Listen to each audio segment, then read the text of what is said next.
Hey, you guys, Big Joe behind the camera here, or in front of a camera, or working with the camera here.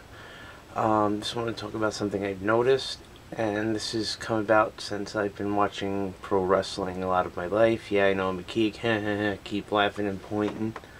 I know some of you out there can do that, and one thing I noticed with wrestling, they have tag teams, usually two guys that usually work together, and the point is when they tag in and out to be in the ring, things like that, but that's the obvious. But one thing I notice is usually, like, if a team breaks up, one guy becomes more of a superstar than the other half of the tag team. And I noticed this while watching the 1993 Royal Rumble on DVD, starting to rewatch it again. I state that because there was a match between Shawn Michaels and Marty Jannetty, who used to be the tag team of the Rockers. And Shawn Michaels, they broke up, did this whole thing where Michaels put Jannetty through the window of Brutus Beefcake's barber shop. And then Shawn went on to superstardom, winning 2 Royal Rumbles, being a Grand Slam title winner. All this, starting member of the Generation X. And Marty Jannetty just kind of faded into obscurity and oblivion, showing up every now and then, but that's what happens. See, that's like the first thing I noticed with that team. Michael's a superstar, Jannetty kind of fades out. Example 2 I have is the Hart Foundation. Bret Hitman Hart and his brother-in-law Jim the Anvil Neidhart. They won tag team titles, entered Royal Rumbles, and then they kind of broke apart a little bit, and the Anvil went to team up with his other brother-in-law, Owen Hart, but Bret became the superstar, the breakout superstar from that team, winning Intercontinental titles. He had won tag titles, heavyweight titles, lots of different titles. Cole won a Royal Rumble, which has only happened once, but that's about that with that team. Third team I have here is the team of the Twin Towers, Akeem, the African Dream, and the Big Boss Man. They teamed for about a year or so, and before becoming Akeem, the African Dream, George Gray, who portrayed that role of Akeem, was known as the 747 or the One Man Gang. That team broke up, and Boss Man became the popular, good guy, the law and order police officer, putting bad guys down, trying to keep justice right. And Akeem, or One Man Gang, whatever you want to call him, faded into obscurity, kind of wrestling on the independents, showing up every now and again.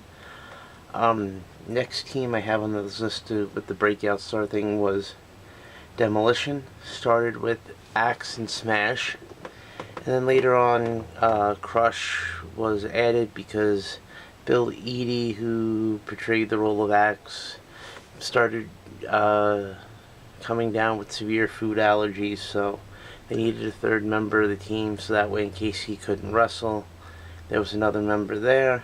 Then the team kind of faded out, and then I guess Eadie, who was Axe, wrestled on the independents and all around the world, Japan, Mexico, so on. And then I guess Smash, whose real name is Barry Darsow, kind of resurfaced as the Repo Man, kind of a slight breakout star. And Crush, portrayed by Bryan Adams, no, not the Canadian singer Bryan Adams, came back as Crush, but without the face paint, the Kona Hawaii, hang loose, brother, type thing. And then went to WCW and wrestled with Brian Clark, who was Adam Bomb, as the Tag Team Chronic. And also, for a short time, just going back to Smash, he wrestled under his real name Barry Darsow. It was Barry Hole-in-One Darsow, kind of a golfer gimmick which was a play, I believe, on Davis Love III, but Crush, or Bryan Adams, was the one who kind of became the breakout star of that team. And last team I have on this list here is the British Bulldogs, Davey Boy Smith. Yes, Davey Boy Smith is his legal name. Look it up. And his cousin, Tom Billington, the Dynamite Kid.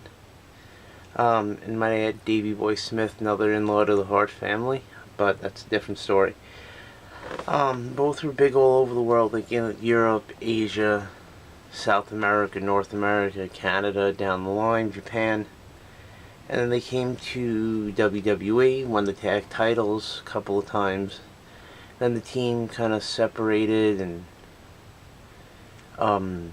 Dynamite did his thing in Europe, and then Bulldog came back to WWE, won some Intercontinental titles, European title, first ever European champion, defeating his brother-in-law Owen in the finals, in, I believe, his hometown of Manchester, England.